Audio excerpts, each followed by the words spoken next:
Bab 27, jika aku tidak di sini, di mana aku harus berada? Yu Mixi kelelahan sekarang. Dua lingkaran lainnya merupakan tantangan besar baginya. Jadi Guning tidak memberi banyak tekanan. Mengenai MUke, Guning tidak akan ragu untuk menyiksanya. MUke, kejar aku dengan kecepatan yang sama sekarang, kata Guning, lalu berlari duluan. MUke segera menyadarinya. Dia sengaja memperlambat langkahnya saat dia berlari bersama Yu Mixi. Sekarang dengan Guning, dia bisa menikmati perasaan berlari seperti kuda pembohong. Meskipun Guning berlari kencang, dia tahu ini bukanlah balapan. MUke juga mengetahuinya. Latihan fisik tidak sama dengan balapan. Dia tidak sengaja berlari melewati Guning, tapi tetap berada di belakang.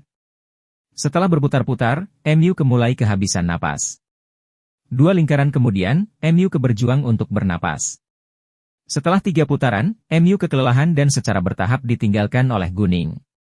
Kemudian MUke mengetahui bahwa kecepatan lari Guning tetap sama, tidak peduli berapa banyak putaran yang dia jalankan. Bahkan setiap langkah memiliki panjang yang sama saat Guning berlari. Meski ada perbedaan beberapa sentimeter, namun bisa dihilangkan. MUke 100% yakin bahwa Guning pasti telah menerima pelatihan profesional selama bertahun-tahun. Dia lebih hormat dan ingin tahu tentang Guning sekarang. Melihat Guning dan MUke sudah menyelesaikan 3 lingkaran, Yu Mixi merasa iri. Dia berharap dia memiliki fisik yang kuat seperti mereka. Tak ada hasil tanpa usaha. Yu Mixi mengetahuinya dengan jelas. Guning dan MUke telah melatih diri mereka sendiri selama bertahun-tahun, sementara dia baru saja mulai berolahraga. Yu Mixi iri, tapi tidak cemburu. Dia memutuskan untuk melakukan yang lebih baik dari dirinya sendiri. Selama dia bertekad, dia bisa menjadi pertarungan Guning dan MUke suatu hari nanti. 4 lingkaran kemudian, MUke berada jauh di belakang Guning. Dia hampir tidak bisa bernapas, dan langkahnya melambat secara bertahap. MUke sebenarnya kuat secara fisik. Berlari cepat memerlukan lebih banyak tenaga dibandingkan berlari perlahan. Lari 5 putaran dengan kecepatan cepat sama dengan puluhan putaran dengan kecepatan lambat. Bahkan Guning harus berhenti setelah 6 putaran lari cepat. Dia bisa melanjutkan, tapi tidak mau. Guning, kamu luar biasa. Anda dapat mempertahankan panjang yang sama pada setiap langkah, dan berlari dengan kecepatan yang sama. Wow! MUke benar-benar berhenti setelah 5 lingkaran. Dia kehabisan nafas, dan merasa haus. Dia terus berjalan beberapa saat, karena dia tahu dia tidak bisa langsung duduk setelah berlari. Kamu akan terbiasa, jawab Guning sambil mengatur napas. Ketika Guning dan MUke menyelesaikan lingkaran mereka, Yu Mixi benar-benar lelah setelah 2 lingkaran. Dia hampir tidak bisa berdiri, tetapi berjuang untuk menyelesaikan latihannya. Guning berjalan mendekat dan berhenti, tidak apa-apa. Anda melakukannya dengan sangat baik hari ini. Ayo jalan-jalan dulu, lalu istirahat. Yu Mixi segera bersandar pada Guning. Dia merasa pusing dan tidak bisa berjalan sendiri. Setelah sekian lama, Yu Mixi akhirnya pulih.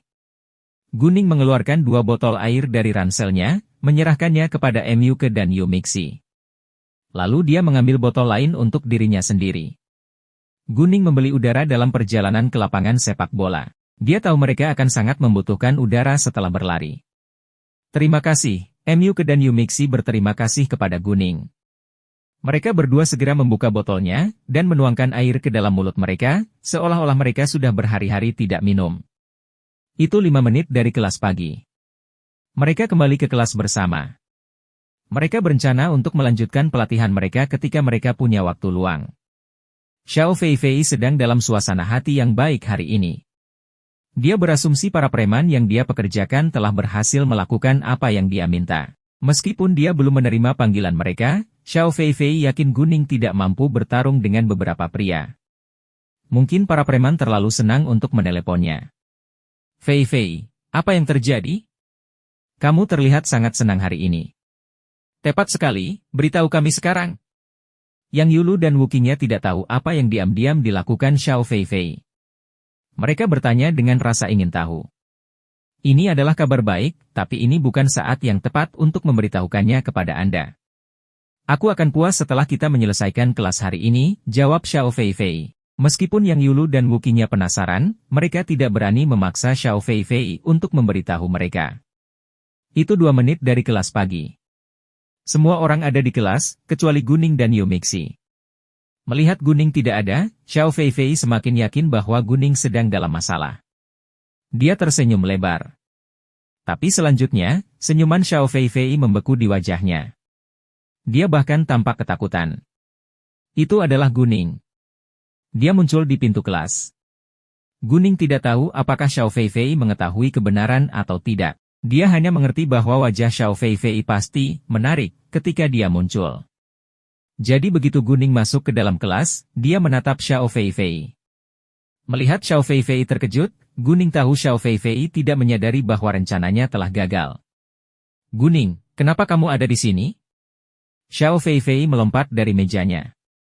Semua orang di sekitarnya bingung. Ini adalah ruang kelas, dan Guning seharusnya menghadiri kelas. Apa yang salah dengan itu? Oh, kalau aku tidak di sini, di mana aku harus berada? Guning bertanya pada Xiao Feifei dengan rangsangan. Bukannya kamu, saat Xiao Feifei membuka mulutnya, dia menyadari dia seharusnya tidak melakukan itu. Jadi dia segera menutup mulutnya. Guning tidak akan membiarkan lolos begitu saja. Dia bertanya, apa? Tidak apa-apa. Meskipun Xiao Feifei tidak tahu apa yang sebenarnya terjadi kemarin dan dia sangat kecewa sekarang, dia tahu dia harus merahasiakannya.